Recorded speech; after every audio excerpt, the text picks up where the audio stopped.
Welcome to PSC Learn Plus. ഇന്നത്തെ question നോക്കാം. രണ്ട് സംഖ്യകളുടെ ശരാശരി 45.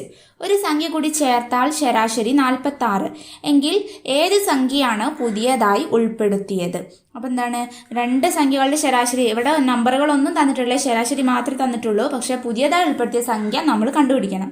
അപ്പോൾ രണ്ട് സംഖ്യകളുടെ ശരാശരി 45, മൂന്നാമത്തെ ഒരു സംഖ്യ കൂടി ചേർത്തപ്പോൾ 46. അപ്പോൾ ടോട്ടൽ എത്ര നമ്പർ വേണം? 3 നമ്പറുകൾ വേണം. ആ 3 നമ്പറുകളെ നമ്മൾ ABC എന്ന് വിളിക്കാം. 3 നമ്പറുകളെ A, B ആൻഡ് C ഇങ്ങനെ 3 നമ്പറായിട്ട് വിളിച്ചു. ഇനി നമ്മൾ എന്താ ചെയ്യേണ്ടത്? ആദ്യത്തെ 2 നമ്പറുകളുടെ ശരാശരിയാണ് തന്നിട്ടുള്ളത്. ആദ്യത്തെ 2 നമ്പറുകൾ ഏതൊക്കെയാണ്? ശരാശരി കാണാൻ എന്താ ചെയ്യുക? ആകെ ബൈ എണ്ണാൽ എത്ര നമ്പറുകൾ ഉണ്ടോ അതെല്ലാം കൂടി കൂട്ടുക, എന്നിട്ട് അതിനെ എത്ര എണ്ണം ഉണ്ടോ അതിനെ കൊണ്ട് ആ എണ്ണത്തിനെ കൊണ്ട് ഹരിക്കുക. അപ്പോഴാണ് ശരാശരി അല്ലെങ്കിൽ ആവറേജ് കിട്ടുക. അപ്പോൾ ഇവിടെ നമ്മൾ ആദ്യത്തെ 2 നമ്പറുകൾ എടുത്തു വെച്ചിട്ടുണ്ട്, എയും ബിയും.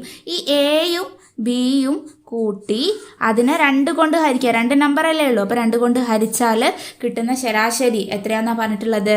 45 അല്ലേ? ശരാശരി 45. ഇതിൽ നിന്ന് A+B മാത്രമായിട്ട് കണ്ടുപിടിക്കാമല്ലോ.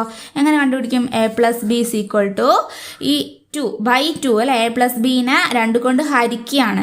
ഈ 2 കൊണ്ട് ഹരിക്കുന്നതിനെ നമ്മൾ 45ൻ്റെ അടുത്തേക്ക്, സമത്തിൻ്റെ അപ്പുറത്തേക്ക് കൊണ്ടുപോകുമ്പോൾ ഹരണത്തിൻ്റെ ഓപ്പോസിറ്റ് ഇൻറ്റു ആവും. അതായത് ഈ 2നെ 45ൻ്റെ അടുത്തേക്ക് കൊണ്ടുപോകുമ്പോൾ ഇൻറ്റു 2 ചെയ്യാം.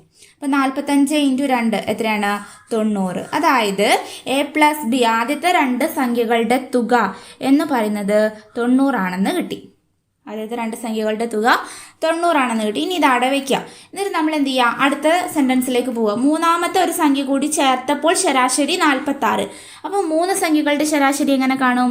A+B+C അല്ലേ? 3 സംഖ്യകളുടെ ശരാശരി 3 കൂടി കൂട്ടുക, എന്നിട്ട് 3 കൊണ്ട് ഹരിക്കാം. അത് എത്രയാണെന്നാണ് പറഞ്ഞത്? 46. ഇനി നമ്മളിവിടെ ചെയ്ത പോലെ 2നെ 45ൻ്റെ അടുത്തേക്ക് കൊണ്ടുപോയ പോലെ 3നെ 46ൻ്റെ അടുത്തേക്ക് കൊണ്ടുപോവുക. അതായത് തുക A+B+C സമം എത്രയാണ്? 46 × 3.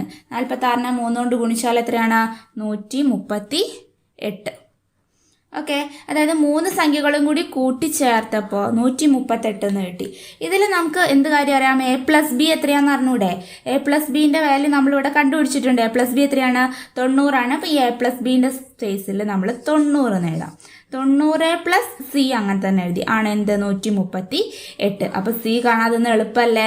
138ൽ നിന്ന് ഒരു 90 കുറച്ചാൽ മതി. 138ൽ നിന്ന് 90 കുറച്ചാൽ എത്രയായി ആൻസർ? 48. ഓക്കെ, 138ൽ നിന്ന് 90 കുറച്ചാൽ എത്രയാണ്? 48. അപ്പോൾ നമ്മുടെ ആൻസർ എന്താണ്? ഓപ്ഷൻ B 48 ആണ് നമ്മുടെ ആൻസർ. ഓക്കെ, അപ്പോൾ നമ്മുടെ വീഡിയോസ് ഇഷ്ടമാവുന്നുണ്ടെങ്കിൽ വീഡിയോ ഒന്ന് ലൈക്ക് ചെയ്യുക, ഷെയർ ചെയ്യുക, ചാനൽ ഒന്ന് സബ്സ്ക്രൈബ് ചെയ്യുക. Thank you for watching.